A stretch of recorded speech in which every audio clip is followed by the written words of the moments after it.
Assalamualaikum warahmatullahi wabarakatuh teman-teman. Kita ketemu lagi di channel saya.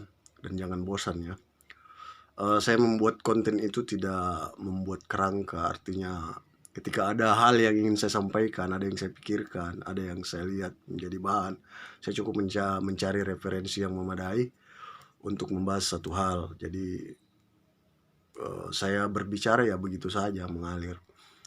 Eh, Kali ini saya akan membahas yang lebih fresh ya, yang lebih up to date yang terjadi di sekitar kita, yaitu soal PPKM. PPKM itu singkatan dari pemberlakuan pembatasan kegiatan masyarakat. Namanya pembatasan berarti perketatan, diperketat, semua aturan diperketat. Cuma pada kenyataannya PPKM ini seperti yang saya pernah posting di Facebook saya beberapa hari yang lalu tentang dua konsep, yaitu equality dan equity. Equality itu artinya kesetaraan, sedangkan equity adalah keadilan dalam setiap situasi. Contoh begini, kesetaraan itu positif, artinya ketika diberlakukan dalam situasi yang tepat. Misalnya kita memiliki 3 orang anak, yang satu masih TK, yang kedua SMP misalnya, yang ketiga anak sulung kita misalnya sudah kuliah misalnya. Kita memberi uang jajan dalam satu hari misalnya masing-masing 20.000. Itu kesetaraan namanya. Setara tanpa pandang bulu, semua 20.000. Tapi dari sisi keadilan, dari sisi equity, dalam melihat situasi itu tidak adil, karena 20.000 bagi yang TK sih malah lebih dari cukup. 20.000 bagi yang SD juga cukup, tapi tidak adil untuk membandingkan dengan yang si TK tadi. Yang kuliah ini yang paling tidak adil, karena kebutuhannya lebih banyak dari dua adiknya ini. Setara tapi tidak adil, begitu maksud saya. Begitu pula PPKM ini. PPKM ini diterapkan oleh pemerintah. Aturan ini dibuat untuk semua masyarakat, semua aspek, semua komponen masyarakat, pebisnis, pegawai negeri, pegawai BUMN, karyawan swasta, pekerja harian, ojek online, pedagang pasar. Jadi setara, artinya tidak melihat lagi konsep keadilannya, karena bagi yang berpenghasilan tetap, artinya yang berada di zona aman, itu tidak masalah, karena walaupun dia di rumah, walaupun dia dibatasi kegiatannya, ya dia tetap menerima gaji bulanan. Tapi bagaimana dengan mereka yang mencari nafkah setiap hari, yang harus ketemu orang untuk berjualan, ketemu misalnya pegawai, misalnya karyawan sales misalnya, yang harus ketemu customernya untuk menawarkan produknya, harus ketemu orang. Bagaimana dengan pedagang-pedagang di pasar yang jualan ikan, jualan sayur. Sehingga inilah akibat aturan ini yang membuat konflik di masyarakat dengan petugas, seperti yang kita tahu bersama.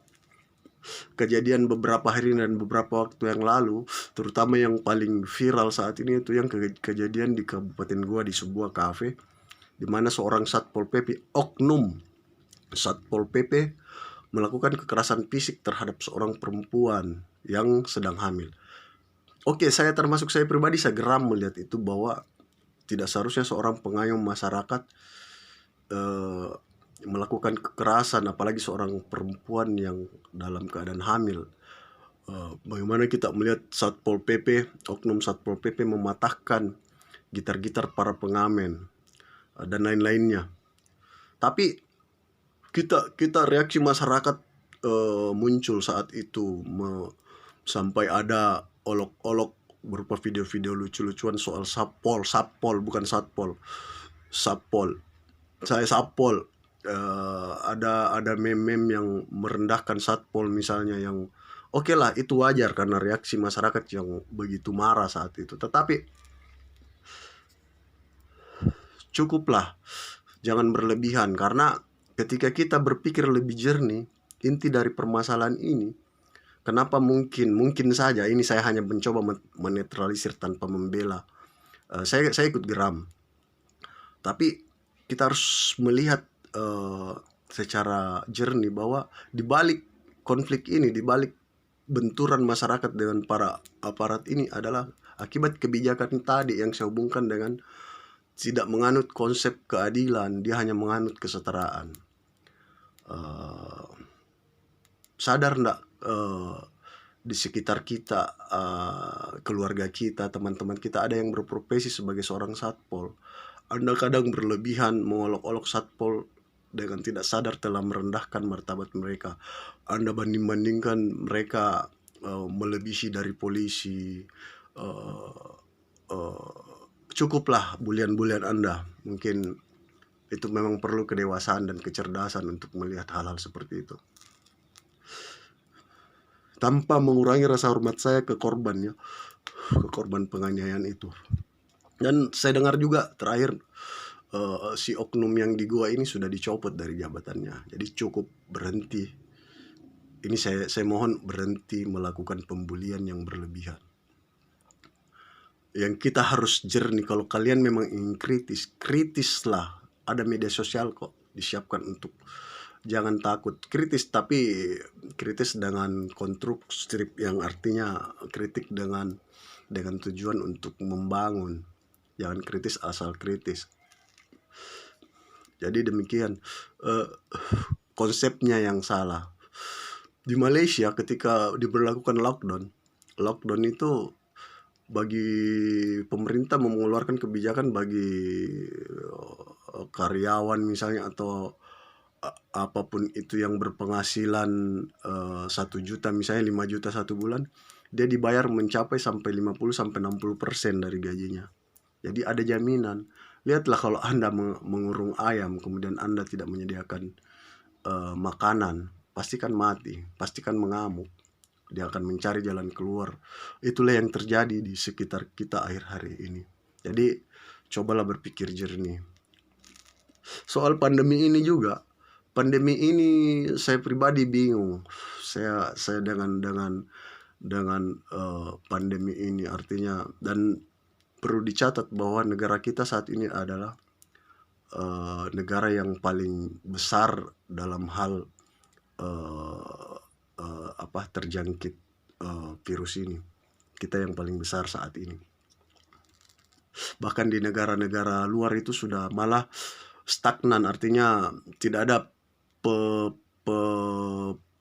peningkatan yang signifikan pandemi ini. Soal pandemi ini kita kadang bingung.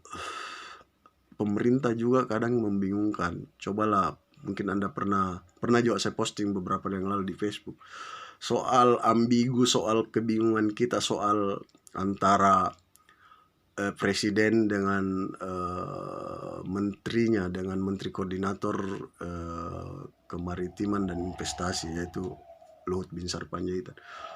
Jokowi menegaskan bahwa jangan sekali-sekali berpikir bahwa keadaan ini sudah terkendali. Jangan sekali-sekali bahwa pandemi ini tidak berbahaya. Tapi di sisi lain, si LBP ini menerangkan bahwa siapa yang mengatakan bahwa hal ini tidak terkendali, bawa ke hadapan saya akan tunjuk orangnya.